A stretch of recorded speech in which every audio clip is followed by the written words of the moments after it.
Welcome to AI Predicts. In this video, I've put the three leading AI models in the world, Grok, ChatGPT, and Gemini, all against each other and asked them to predict the upcoming Premier League games. Then, when all the games have been played, we'll find out which model was most accurate. We've also put a real-life accumulator bet on based on the AI predictions, and if you comment on this video before the games have all been played, then you're in with a chance of winning a split of that bet if it does indeed come in. Just very briefly before we kick off, I'd really appreciate it if you'd consider subscribing to the channel and liking the video. For a small channel like me, it really does mean a lot and goes a long way. I'd be very, very grateful for that indeed. But without further ado, let's jump into it. All right, so here are all the predictions on screen, and we'll have a quick spin through those, and then we'll see what we're going to put on the bet. So I'm just going to be looking off camera a little bit because I'm looking at the same thing as you are on another screen. So we'll kick off with Man United versus Newcastle. Now, Grok has predicted a 2-1 Man United win. ChatGPT's predicted a 1-1 draw, and Gemini's predicted a 2-2 draw. I think this is a very tough one to predict, to be honest. Man United and Newcastle both on sort of patchy form, not quite in good form, not quite in bad form. So I'd probably prefer to stay away from a result. Maybe like a both teams to score would be good for the bet on that one. So there's that one. Next up, we've got Nottingham Forest versus Man City. Grok and ChatGPT are both in agreement here and are predicting a 3-1 Man City win, whereas Gemini is predicting a 2-0 Man City win.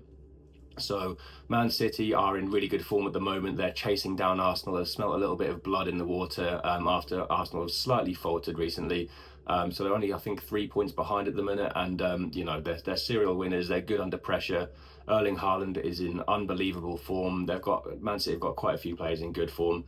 Nottingham Forest are at home, so maybe, you know, they make it a bit tough, but I don't see them putting up much resistance, to be honest. I think a Man City win and, you know, maybe like the sort of goal margin of two to 3 goals, something like that is pretty realistic. So anyway, moving on, we've got Arsenal versus Brighton. Now, ChatGPT and Gemini are agreeing this time, and that is on a 2-1 Arsenal win, and Grok is predicting a 2-0 Arsenal win. Arsenal are at home at the Emirates, which is a big advantage for them. They seem to do a lot better when they are playing at home. Brighton are sort of a bit of a mid team, right? They're kind of mid-table. They get a good bit of form going, and they kind of ruin it by losing to a team they should be beating.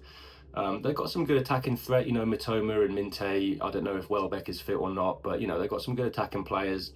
A little bit dodgy at the back. Arsenal have a lot of their injured players now back in the squad, so I think an Arsenal win is pretty likely there. Next up, we've got Brentford versus Bournemouth. Grok and ChatGPT both predicting a 2-2 draw, and Gemini thinks Brentford will win that one 2-1. Now, Bournemouth started off the season really well, but they've really faltered lately. Really poor form, really bad defensively. The game against Man United, if you saw that, the 4-4 game, they look really good going forward, but defending, they were atrocious, honestly, and they have been for quite a while now. I don't know if they're suffering from a bit of fatigue or they've got maybe a couple of injuries. I don't really know if they have any injuries in their back line, maybe 1 or 2, but yeah, they look a bit dodgy. Brentford are at home. Their goals have dried up a little bit. Igor Thiago, you know, he's sort of kind of reliant on penalties, and then they've not been getting that many penalties lately. Probably mostly because the main penalty winner, I think sort of 9 times out of 10, is Dango Ouattara, who is currently unavailable. So that sort of goes against them. So I think maybe like a double chance here, like a Brentford win or a draw, possibly with both teams to score, but we'll see about that later when we get onto the bet. Next up is Burnley versus Everton. Grok and Gemini are agreeing this time, and that is on a 1-1 draw, whereas ChatGPT thinks Everton will win that 2-1.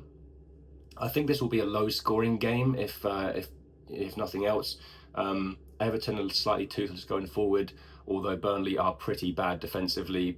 Also, Burnley aren't, you know, don't have that much going forward either.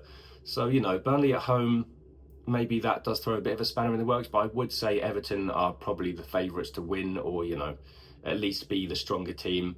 So a bit of a tough one to predict that, but we'll see what we decide on with the accumulator. Up next, we've got Liverpool versus Wolves, one of the easier ones to predict of the week, I would say. Grok is predicting a 3-1 Liverpool win.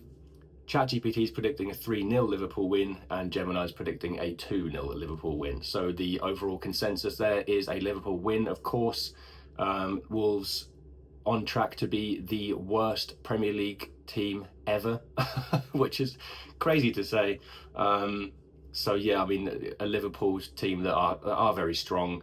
A couple of injuries. I think Soboslai will not be available because he's suspended due to his 5 yellow cards.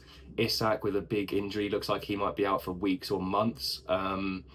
So yeah, but regardless of that, Liverpool have a much stronger team than Wolves. They've got themselves back into a bit of form after their recent wobble.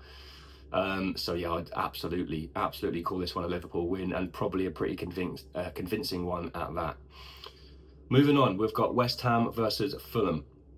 Grok and Gemini are aligned this time and are predicting a 2-1 Fulham win, whereas ChatGPT is predicting a 2-1 West Ham win. I think this is a little bit of a nightmare to predict. Both teams could easily beat each other or draw.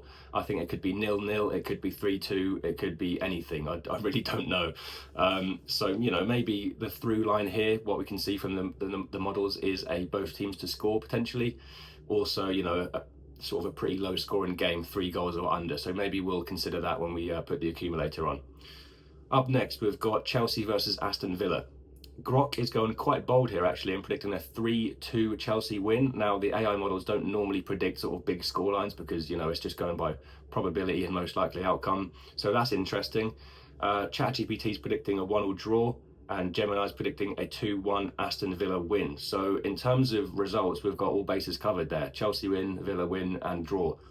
Bit of a tough one to predict. I think Villa are in very good form, so it's tough to bet against them at the moment. But Chelsea are one of those teams that could definitely upset, or not upset, but just like perform well, regardless of all the form.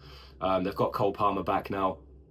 He's a massive addition to that squad. He really gets them ticking, and they have been playing pretty well without him anyway. So, I'd be fairly confident of a Chelsea win there. But when you think about the reverse, you also would say the same for Aston Villa, wouldn't you? So yeah, bit of a tough one to predict, but we'll see. Now, the penultimate game, which is Sunderland versus Leeds, and Grok and ChatGPT are predicting a 2-1 Leeds win, and Gemini is predicting a 2-0 Sunderland win. So I found that quite interesting considering how good of a bit of form Sunderland are on. The 2 out of 3 models went against them. Although I looked at the form for the last 5 games, and they're pretty similar. I think Leeds and Sunderland both have is it 2 wins, 2 draws, and a loss each in the last 5 games, something like that. Maybe not even the loss. Maybe it's 3 draws and 2 wins. So both teams in really good form. Sunderland are at home, which sort of makes me think, Leeds do normally perform a lot better at home themselves, so maybe that comes into it.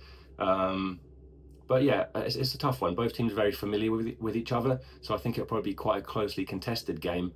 Another bit of a tricky one to bet on. Now, the last game, we've got Crystal Palace versus Tottenham. Grok is predicting a 3-1 Spurs win. ChatGPT is predicting a 2-0 Spurs win, and Gemini is predicting a 1-0 Crystal Palace win.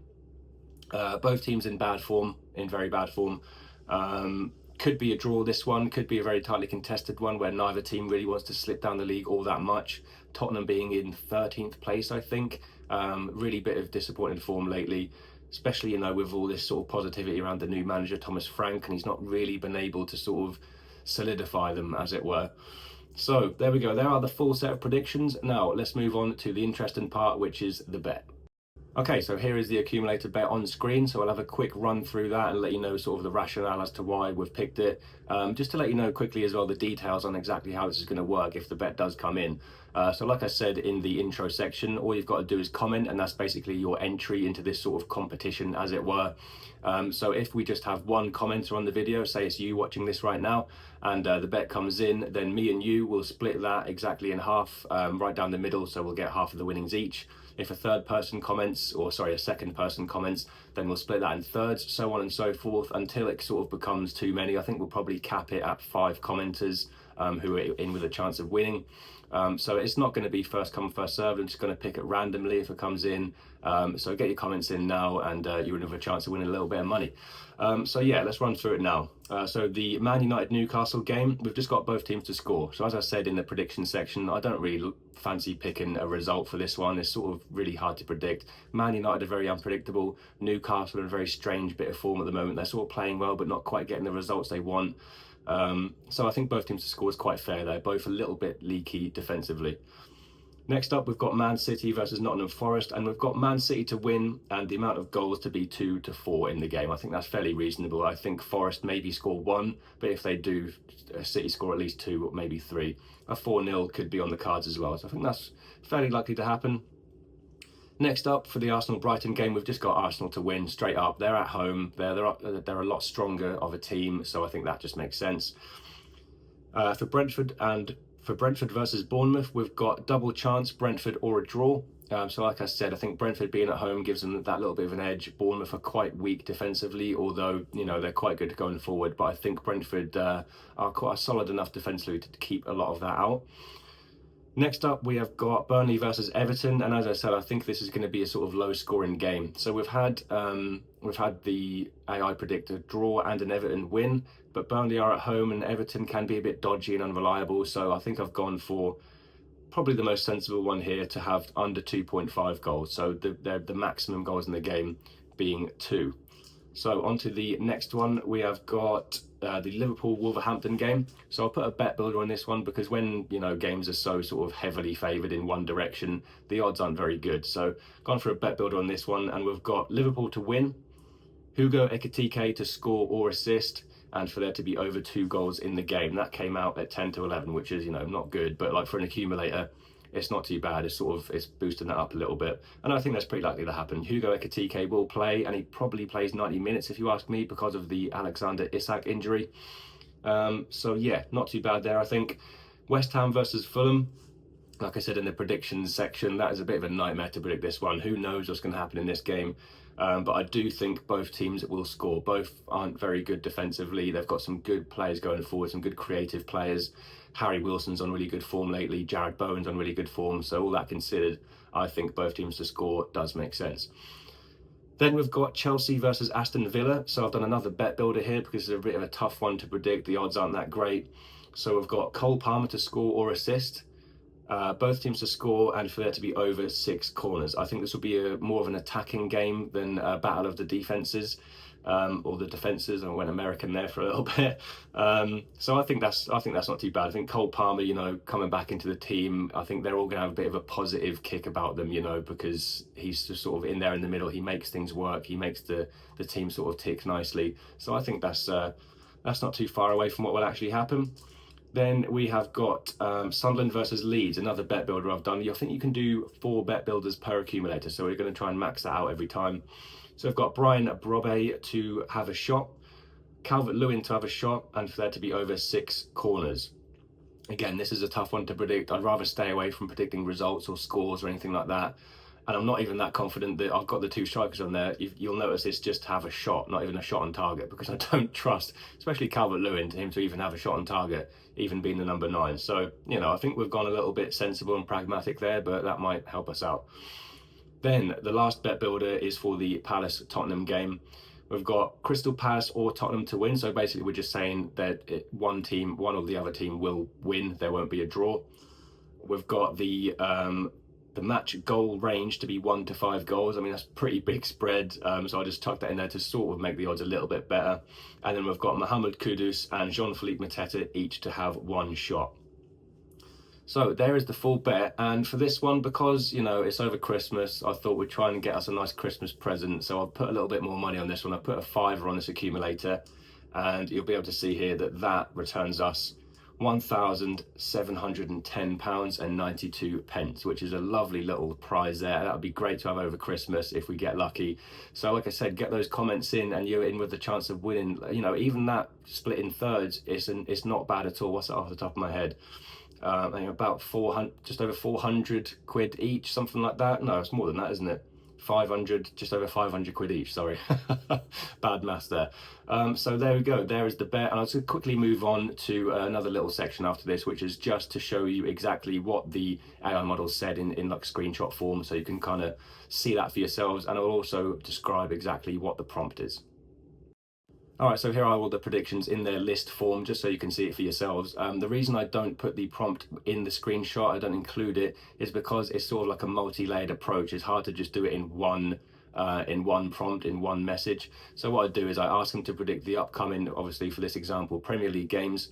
I ask them to consider current stats, live data, recent results, injury lists, live form, and then I also ask them to consider underdogs and anomalies, and if any particular fixture throws up, some sort of weird stats, or one team seems to always get the better of the other, or at least most times anyway.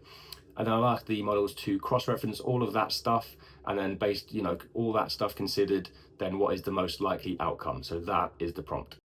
And that is basically the end of the video. I just want to quickly say before you go, if you did watch up to this point, thank you so much. I really do appreciate it. It means a lot to a small channel like me. It really does go a long way.